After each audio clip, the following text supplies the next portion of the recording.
Hi, this is my speech and this is my audience.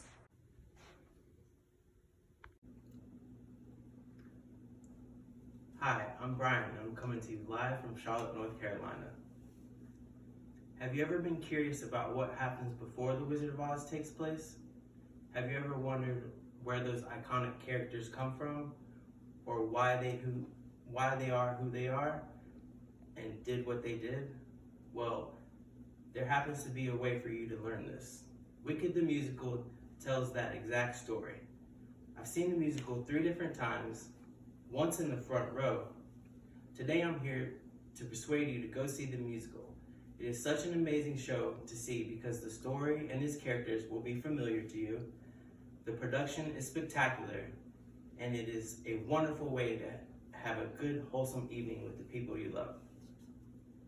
To begin with, the story of Wicked will seem very familiar to many people because it is a sort of prequel or spin-off to the 1939 movie, The Wizard of Oz. Most people have seen The Wizard of Oz or are very familiar with the movie and the novel. According to the History Channel, an estimated 45 million people tuned into the television premiere in 1956. One can only imagine how many people have actually seen the movie today. The number may be even too high to count. The story of Wicked concerns a few of the same characters from The Wizard of Oz. Everyone will always remember the immortal lines of the Wicked Witch of the West. "I'll get you, my pretty, and your little dog, too." But doesn't everyone want to know why she is considered evil? After all, no one is born wicked. The musical tells her story and the many struggles she faced that ultimately turned her wicked.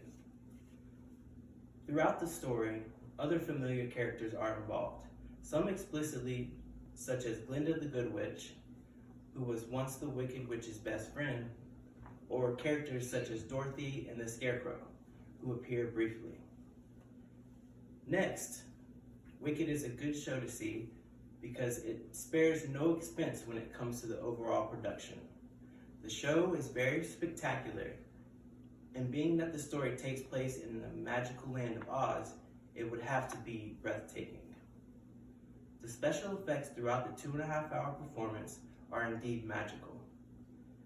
At the most climactic part of the show and the story, the Wicked Witch of the West casts a spell on a broom. Then, with the use of lighting and fog, we see our heroine take flight on stage. Even during these climactic scenes in the show, the effects are striking. According to Kenneth Posner, the lighting designer of Wicked, the use of smoke creates an atmospheric layer and is very important because not only does it reveal beams and sharp angles and color within the light as texture, it also masks and disguises certain things for the more magical parts of the show.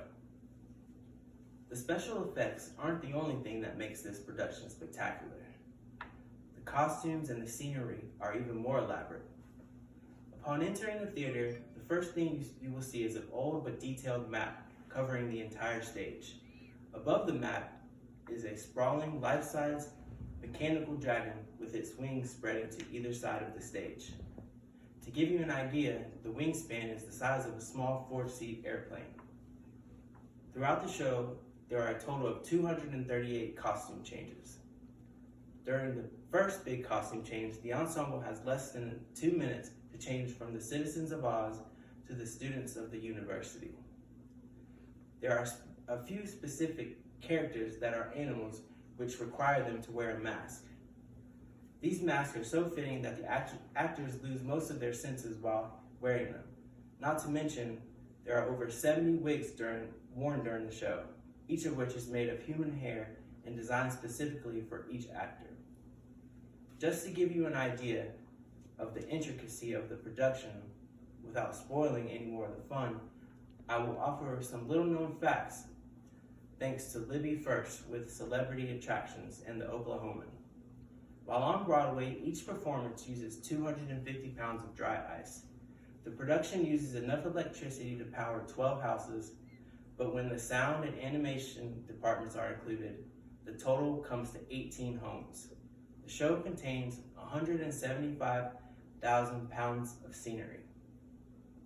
Playbill.com states that there have been 37,000 monkey flights to date. Yes, there are flying monkeys.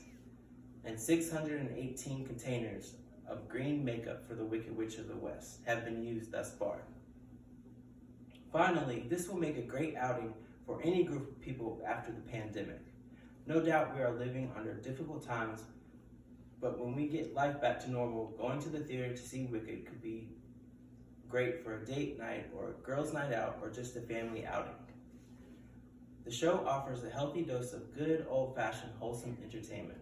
It is great for the kids and even for the sentimental and nostalgic adults. The music, written by Steven Schwartz, is incredible and very catchy.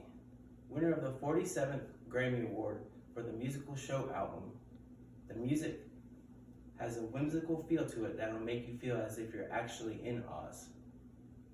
Undoubtedly, Wicked will resume in the U.S. and tour after the pandemic. The show comes through all the major cities and many of the minor cities as well. With affordable prices, the tickets are easily accessible. Plus, most theaters offer a lottery drawing for a small price where the prize could be front row seats. We are all feeling a little bit disheartened because of the pandemic. It is very difficult not to be able to go to any type of social gathering, but just knowing that the chance to see Wicked lies ahead makes it all the better. Once the pandemic subsides, there will be many opportunities to see the show. This amazing musical should be seen for many reasons, but most importantly because of the familiar story and characters, and the spectacular production and special effects. Also, there's nothing like a night on the town with the people you love.